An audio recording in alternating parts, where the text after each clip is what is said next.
Well, we're getting closer to the big election coming up in November. A number of races to be decided by voters here in Chelan and Douglas County.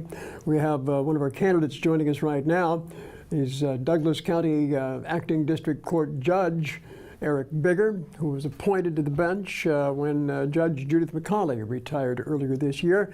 So you've been appointed to serve out the remainder of her term. Correct. And that means you're up for election coming up in November. That's correct. And it's a contested race, by the way. So we wanted to find out a little bit more about Eric Biggar. Of course, he's been a long time fixture in the legal industry here in Douglas County, having served as a prosecutor in Douglas County for many years, and now on the bench in Douglas County District Court. Thanks for joining us. Thank you, Steve. It's a pleasure to be here. Yeah, we go back a long ways, I know. do. Covered a lot of ground, I think, during at least my 25 years here in the Wenatchee Valley.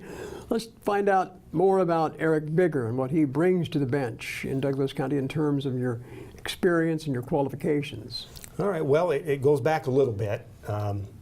In 1987, I graduated from Gonzaga Law School, got my degree from that university. Go Zags. Mm-hmm. And then after that, my wife and I returned to the Waterville Plateau area. I opened up a private practice, and at the same time, I kind of moved while I had my private practice into public defense work. And so I was a public defender for about 3 years for Douglas County District Court, as well as the Douglas County Juvenile Department. In 1991, I was hired by then prosecutor Judy McCauley as a deputy prosecutor, and I worked with her until 1996, I think, is when she was elected to the district court seat, which is where I am now.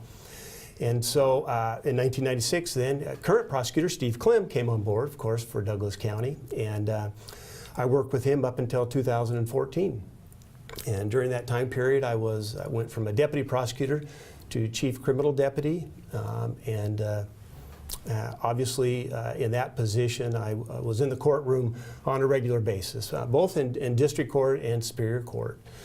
Then after I left in 2014 from the prosecutor's office, I was appointed by Judge Hotchkiss to be a court commissioner for Douglas County Superior Court, as well as Judge McCauley to be a district court judge pro tem, and then in Chelan County as well, Judge Roy Ford, Judge Nancy Harmon appointed me as judge pro tem. So really for the past 3.5, now 4 years as judge, I've been on the bench.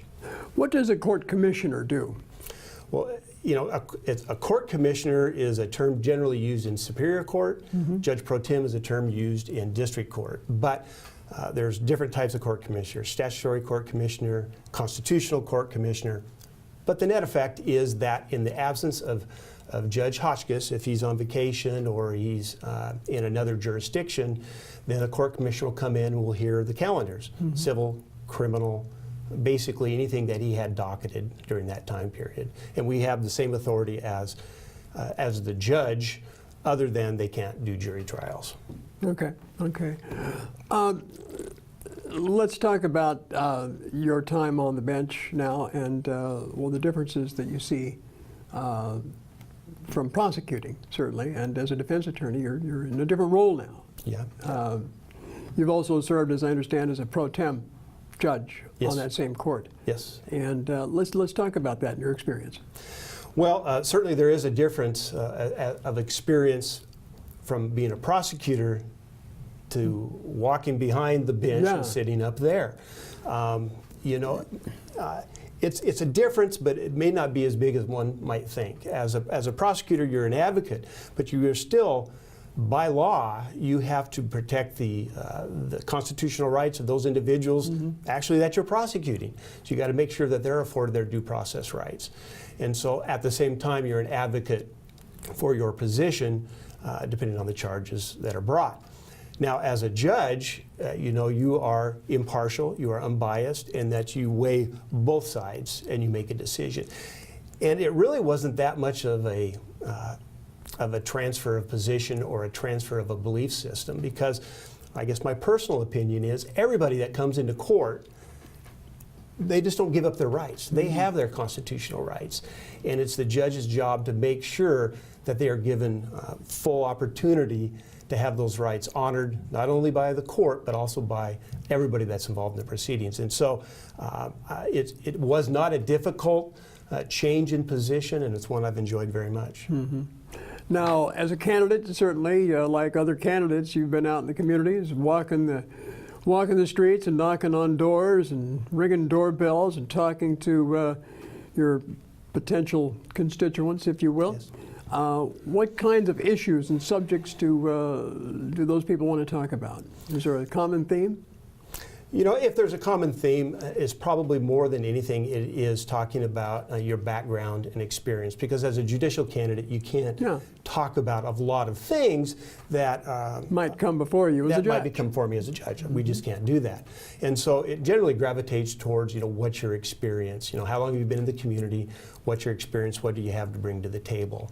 And so it kind of centers around that. Certainly we have run into questions. When I say we, I mean my wife and I. She has joined me on the campaign trail, and I appreciate her support because she's doing a lot of work. But you know, sometimes we get questions are, well, what are your political leanings and things of that nature? And of course, as a judicial candidate, it's a nonpartisan position, and we can't really comment about what our personal leanings are. Because it is a nonpartisan position, and so that's, you know, unfortunately, we have those types of conversations that might leave the person we're talking to a little bit unfulfilled, but I think that is consistent with our obligations. I know that that is a sensitive topic, talking about politics when you're talking about judicial positions. Although people, do you think they have a right to know whether you're conservative or liberal in your interpretations, let's say, of law and decisions in that time, rulings? Well, I think it's important to note that I'm not sitting on the U.S. Supreme Court or the Washington Supreme Court. So as a district court judge, I'm not establishing policy. You know, I am applying the law that's handed down from those courts, as well as the courts of appeal. And so we're interpreting statute, we're applying Constitution, and we're making a ruling that is consistent with precedent.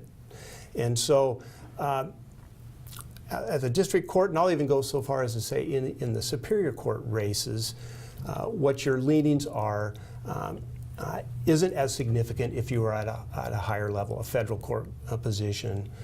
And so I understand the interest, I understand the questions, and I appreciate them. But you know, our task is to apply the law, and you know, in a fair and reasonable manner. I think for a lot of us, our only real acquaintance with district court is if we get a parking ticket or a speeding ticket, we have to, you know, take that before you. Yes. I think that maybe our viewers might be interested on what your thoughts are on sentencing, and because I know that when I had to go argue a case that involved a parking ticket, I was able to at least get the fine reduced. So what kind of flexibility do you have as a district court judge in that regard? Well, it depends. If we're talking infractions, you know, there's basically three choices, okay, that the court has, or people have. It's mitigate, contest, or they can ask for a deferred infraction. So on a mitigation, then, just like you indicated, they come in and they say, look at my history, look at the facts and circumstances, and reduce the fine. And the court has full authority to do that.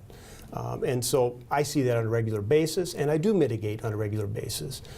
My philosophy is when people come into the courtroom, it doesn't mean they're a bad person. Everybody, you know, gets a speeding ticket. Even me, I've gotten a speeding ticket. And so it's with that tone, I think, that is how I like to deal with people. But I do mitigate. And then we have contesteds, of course, then the court has to make a determination where the violation was committed. And then deferred infractions, basically put them on probation for a year, no new tickets, then it goes away. Yeah. Has your job changed any with the advent of red light cameras? Not in Douglas County, I'm not even sure we have red lights. I don't think you do. I don't think you do in Douglas I've not seen County a red yet. light. Yeah. I will say, when I sat as a judge pro tem in Chelan County, I did hear those types of cases, and there were the red light hearings that we had, and we'd play the video, and the person would provide their testimony, the court would make a determination. So from a district court judicial aspect, I don't think it's changed our job. Well, they don't give us a lot of time to talk on these little programs, but I certainly want to give you the last word on why people should be voting for Eric Biggar to retain you as district court judge for Douglas County. All right, I appreciate that. Well, I guess what I would say is that when I talk to people, one thing I try to instill is that I'm really passionate about the position that I am. I have a deep respect for judges. Basically my entire career I spent in the courtrooms of Douglas County. And I've had an opportunity to practice in front of some fantastic judges. Judge Hotchkiss, Judge McCauley, Judge Bridges, Judge Small, just to name a few of them. And from them, I learned what it means to be a good judge, a judge that's fair, reasonable, professional. And early on in my career, I, of course, always had a deep respect, as attorneys should, for judges. But in later years, I think I developed a passion for the judiciary branch. And I think it is an awesome responsibility the courts have to represent the community, to apply the law and apply the Constitution to situations and make a fair and reasonable decision. And I have a strong desire to continue in this position. It's been fantastic so far, and I look forward to it, if elected, to continuing. Well, we certainly wish you the best of luck in your endeavors, and good luck going forward. All right, thank you very much. Again, Eric Biggar is looking for your vote to retain him as judge of Douglas County District Court. I'm Steve Hare, NCW Life News.